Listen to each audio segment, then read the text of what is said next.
അപ്പോൾ ഞാനിന്ന് എൻ്റെ സ്കൂളിലെടുത്തൊരു പാഠത്തിൻ്റെ അകത്ത് എനിക്ക് ഒരു നല്ലൊരു പോയിൻറ്റ്സ് ഒക്കെ കിട്ടുന്നുണ്ട്. അതുകൊണ്ട് ഞാൻ ആ ഒരു പാഠം ഒന്ന് പറഞ്ഞു തരാമെന്ന് വിചാരിച്ചു. ഞാൻ പറഞ്ഞുതരാം. ഒരു കഥയായിട്ട് കൂട്ടണം.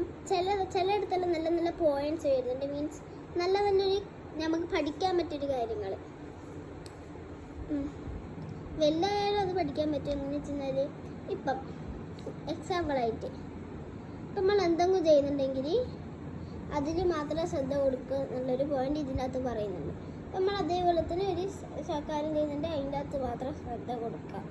അതേപോലത്തെ പോയിന്റ്സൊക്കെ ഇതിൻ്റെ അകത്ത് വരുന്നുണ്ട്. കുരുവംശത്തിലെ രാജകുമാരനായിരുന്നു കൗരവരും പാണ്ഡവരും.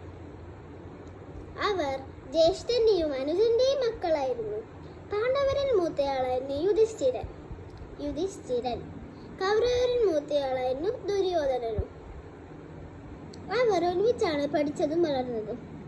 ദ്രോണാചാര്യരായിരുന്നു പാണ്ഡവരെയും കൗരവരെയും ആയുധവിദ്യ പഠിപ്പിച്ചത്. ഒരിക്കൽ തൻ്റെ ശിഷ്യരുടെ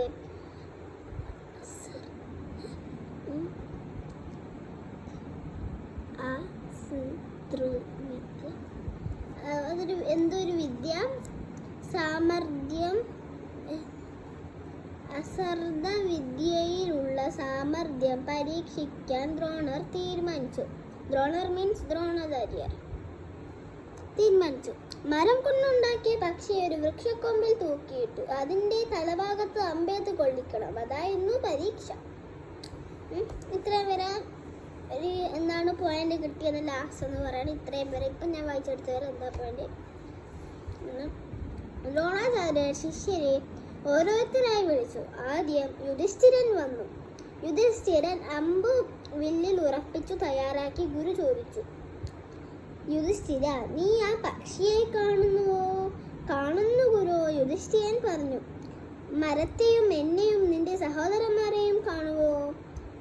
ഗുരു വീണ്ടും ചോദിച്ചു. കാണുന്നുണ്ട് യുധിഷ്ഠിരൻ മറുപടി പറഞ്ഞു.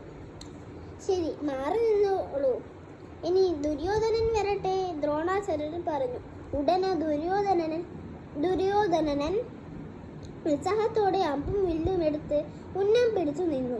ദ്രോണാചാര്യർ ദുര്യോധനനോടും അതേ ചോദ്യം ദുര്യോധനൻ മറുപടി പറഞ്ഞു.